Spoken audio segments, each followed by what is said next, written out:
আপনারা ইতিমধ্যে সবাই জেনে গেছেন যে রোমানিয়া এবং বুলগেরিয়া ইউরোপের সেনজেনভুক্ত কান্ট্রিতে অন্তর্ভুক্ত হয়েছে। সবার জন্য এটা খুব খুশির সংবাদ, কারণ হচ্ছে বেশিরভাগ মানুষ দেখা গেছে রোমানিয়া এবং বুলগেরিয়া যাওয়ার পরে তারা অন্যান্য কান্ট্রিতে মুভ করে চলে যেত সেনজেনভুক্ত কান্ট্রিতে। তাদের জন্য খুব ভালো হয়েছে। এই 2024 সালে যেই সেনজেনভুক্ত কান্ট্রির মধ্যে রোমানিয়ার কথা যদি বলি, তাহলে তাদের ভিসা রেশিও কেমন হচ্ছে, তাদের ভিসা রেশিও কীরকম, কোন কোন কান্ট্রি থেকে ভিসা দিয়ে থাকে সবচেয়ে বেশি। আজকের এই ভিডিওতে আলোচনা করব কোন কোন দেশে রোমানিয়ার ভিসা রেশিও অনেক বেশি, কি কি কাজে আপনি রোমানিয়া যেতে পারবেন, রোমানিয়াতে স্যালারি কীরকম হয়ে থাকে, প্রসেসিং টাইম কত হয়ে থাকে, সবচেয়ে গুরুত্বপূর্ণ হচ্ছে এম্বাসিতে আপনাকে কী কী কোয়েশ্চেন করা হবে, সেটা বাংলায় না ইংলিশে, এছাড়া হচ্ছে প্রসেস টাইমটা কত হতে পারে, অ্যাকোমোডেশনটা যদি কোম্পানি বেয়ার করবে নাকি আপনি নিজে বেয়ার করবেন, বেয়ার করলে কত টাকা খরচ হতে পারে, টোটাল খরচ কত হতে পারে সেটা অবশ্যই আমরা জানা দরকার। ভিসা রেশিওর কথা যদি বলি, তাহলে দেখা যায় যে নেপাল সবচেয়ে এগিয়ে রয়েছে, পাকিস্তান, তারপর হচ্ছে বাংলাদেশ। এসব কান্ট্রিতে ভিসা রেশিও অনেক অ্যাভারেজে রেশিও বেশি হয়ে থাকে।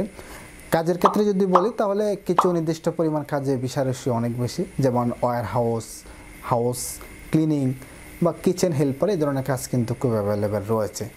এম্বাসিতে আপনারা কিছু গুরুত্বপূর্ণ প্রশ্ন করবে, অবশ্যই খেয়াল রাখতে হবে।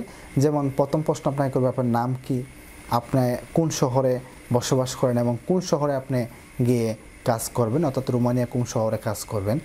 রোমানিয়া যাওয়ার পর আপনি অ্যাকোমোডেশন কি আপনার কোম্পানি বেয়ার করবে নাকি আপনার নিজে বেয়ার করতে হবে, আপনার স্যালারি কত, এই যে কোয়েশনগুলো করবে এগুলো কিন্তু একেবারে কমন কোয়েশন। এটা আপনার কাগজে পত্রে সব জায়গায় লেখা রয়েছে।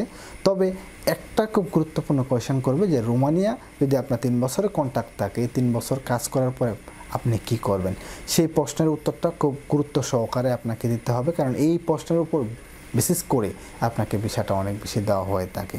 এই যে ইন্টারভিউ সেশনটা হলো, এম্বাসিতে যে ধরনের কোয়েশন করা হবে প্রত্যেকটা কোয়েশন আপনাকে ইংলিশে করবে। কিছু বেসিক ইংলিশ এবং যে কোয়েশনের কথা বললাম এগুলো একটু প্রিপারেশন নিয়ে অবশ্যই যেতে হবে। প্রসেসিং টাইম বলতে বলা হয়ে থাকে 6 মাস পর্যন্ত প্রসেসিং লাগতে পারে।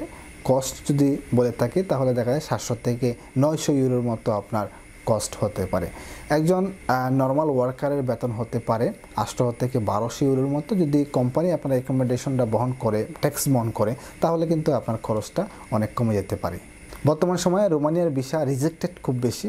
রোমানিয়াতে ওয়ার্ক পারমিট ভিসা দাঁড়ানোর আগে অবশ্যই লক্ষ্য রাখবেন যে ভিসা রেশিও কীরকম রয়েছে, সেটা রিসার্চ করে তারপর দাঁড়াবেন।